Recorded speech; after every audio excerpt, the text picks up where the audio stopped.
travers cette web télé, je vous invite à faire un voyage au cœur de l'entrepreneur. Né d'une famille d'entrepreneurs, très jeune, il démarre sa propre entreprise en compagnie de son grand ami. Complémentaires, ils abordent chaque projet dans le plaisir et dans le désir d'en faire quelque chose de grand. Bienvenue au cœur d'Éric Desroches.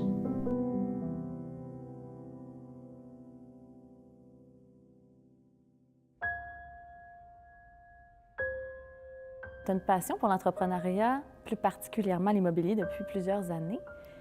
Tu viens d'une famille d'entrepreneurs. Où est-ce que ça a parti tout ça? Si on parle de la portion immobilière, en fait, la portion immobilière a commencé un petit peu plus tard, à l'âge de 18 ans, mais le parcours entrepreneur en tant que tel, il a commencé très jeune, que ce soit dans une vente de garage, que ce soit dans l'échange, que ce soit dans tout, finalement, qu'est-ce qui pouvait être créer de la valeur ou qu'est-ce qui avait rapport à la business, à l'argent, ces choses-là. Ça m'a toujours intrigué, puis ça a commencé justement en vendant, que ce soit du chocolat au porte-à-porte, ces choses-là. Fait que déjà là, il y a une petite fibre qui commençait à comment on peut optimiser qu'est-ce qu'on fait, les secteurs dans lesquels on va travailler, Mais ces qu'est-ce que tu choses-là. faisais? Vendre du chocolat, optimiser, tout ça? Qu'est-ce qui était... Ben, en fait, c'était important d'identifier les secteurs dans lesquels on vendait du chocolat. De savoir, en fait, simplement comment on peut avoir un bon pitch. À l'époque, c'était ça. J'adore ça. Je vous imagine, parce que bon, je dis vous, tu étais, j'imagine, avec ton partenaire, tu avais des gens avec toi. Est-ce que tu étais avec ton partenaire Non, d'affaires à l'époque, actuel? à 8 ans, non. OK. Tu connais, bien, tu es Mais avec Maxime, mon en fait, dans partenaire, l'immobilier depuis 16 ans. OK. On a débuté avec une compagnie d'entretien paysager, où un coup qu'on savait dans notre secteur, dans le fond, les bons endroits à aller, mais on a commencé à faire de l'entretien paysager, donc du porte-à-porte, la même chose. Une autre évaluation. Une autre de ton évaluation, marché. oui. Grandeur du terrain, hauteur du gazon. Mais ensuite, en est venue finalement une entreprise qu'on a fait grandir dans le secteur de Saint-Vincent-de-Paul, encore à Laval. On a fait la revente de cette entreprise-là, on avait, je crois, 18 ans, pour faire de l'aménagement paysager. OK. Donc, mon partenaire est allé étudier en aménagement paysager. J'ai continué mes études en business, finalement, au HEC. Puis, c'est là où on a commencé à acheter de la machinerie, faire des entrées de pavés, ces choses-là.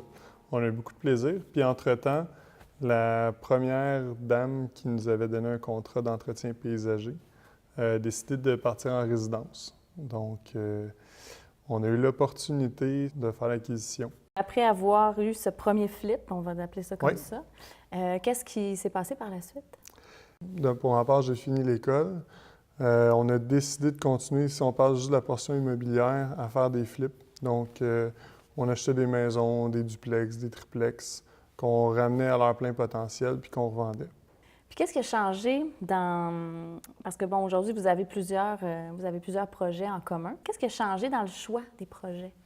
Le choix de dire oui à un projet, comment on ressent ça? Il y a quelques années, j'aurais dit il y a 3-4 ans, c'était un rendement. C'était c'était très mathématique, c'était très rationnel.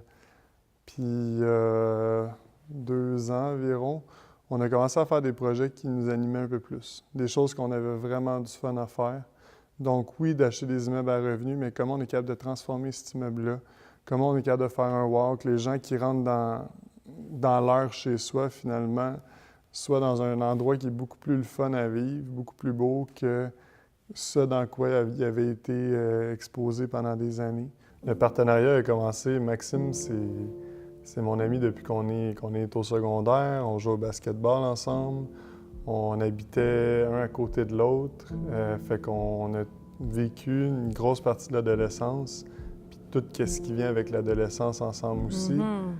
Puis c'est drôle à dire, mais tu sais, on s'est jamais vraiment chicané ou on s'est jamais, pendant toutes ces années-là, on a toujours été alignés, on sait où est-ce qu'on s'en va, on a tellement vécu proche l'un de l'autre, puis ça n'a jamais été...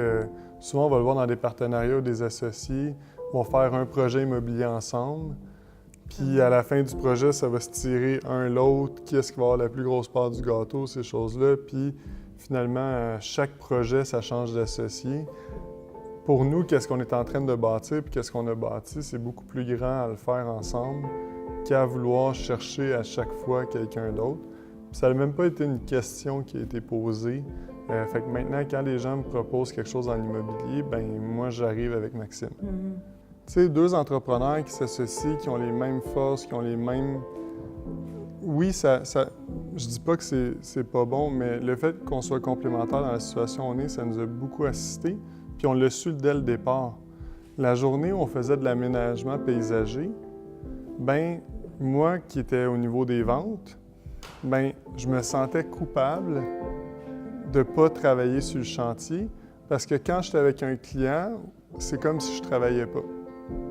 Fait qu'au début, on a eu cette discussion assez jeune de dire OK. Puis l'autre affaire, c'est que j'étais un peu gaffeux, fait que de la machinerie, je veux pas dire j'en ai abîmé des machines. C'était mieux que tu y touches pas. J'étais plus rentable souvent à ne pas être sur le chantier que de travailler. Je pense que c'est encore le cas aussi. Donc, vu qu'on a vite appris ça, ça a fait en sorte qu'on s'est fait assez confiance. Puis c'est ça, des fois, c'est qu'on dit « Ah, il faut qu'on travaille égal, il faut qu'on fasse le même nombre d'heures, il faut qu'elle fasse... » On calcule tout. Puis au final, actuellement, on calcule rien. Oui, il y a un salaire, il y a des manières dont on se rémunère, mais on n'est pas un derrière l'autre à dire « Ah, ben t'aurais dû en faire plus, ou ci ou ça. » Au contraire, on gère des résultats, puis chacun, on amène à notre manière le résultat.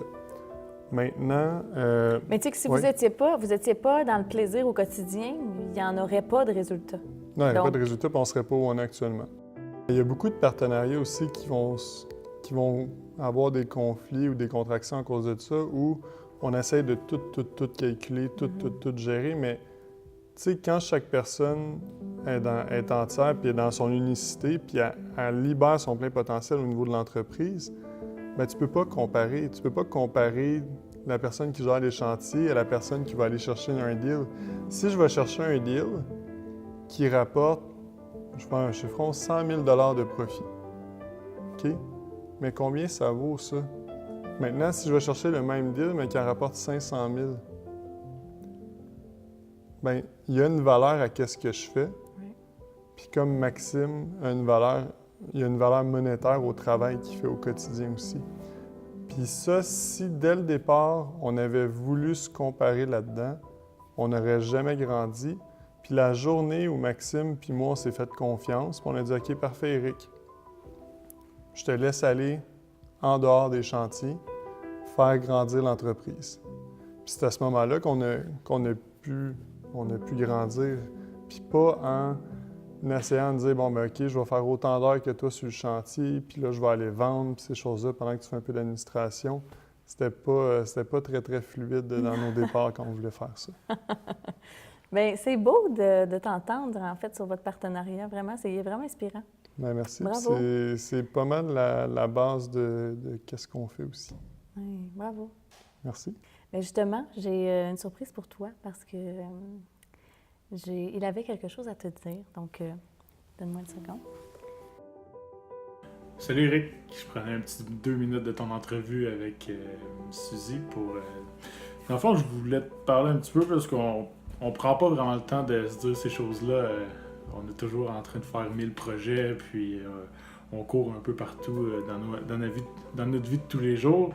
Donc, je profite de ce moment-là pour te dire que j'apprécie vraiment travailler avec toi. T'es quelqu'un, dans le fond, de créatif qui aime sortir de sa zone de confort, qui aime repousser ses limites. Puis, dans le fond, nos projets en témoignent. Tu es tout le temps en train d'essayer de faire les choses différemment avec les autres. Puis, c'est vraiment le fun, c'est stimulant. Au lieu de faire des projets qui sont tout le temps pareils, bien, on fait des projets qui nous tiennent à cœur, puis qu'on aime faire, qu'on a envie de faire. Fait que le matin, quand on se lève, bien, on trippe parce qu'on s'en va faire les projets qu'on aime.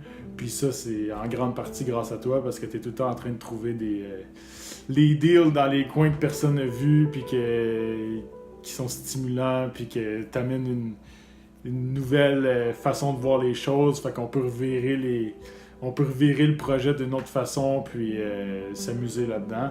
Fait que ça, j'apprécie vraiment ça de toi, puis c'est ça. J'espère qu'on va avoir encore plein de projets ensemble à faire d'immobilier et autres. Puis, lâche pas. C'est très le fun à entendre. Oui. C'est vrai que souvent dans le quotidien de tous les projets, on prend du temps quand même pour se voir, mais c'est jamais assez. Parce qu'à la base, Maxime, c'est un ami. À la base, c'est beaucoup plus grand que juste un partenaire d'affaires. Fait que, puis je sais qu'il trippe autant que moi qu'est-ce qu'on fait. Mais c'est très le fun de le savoir. Merci beaucoup, Suzy.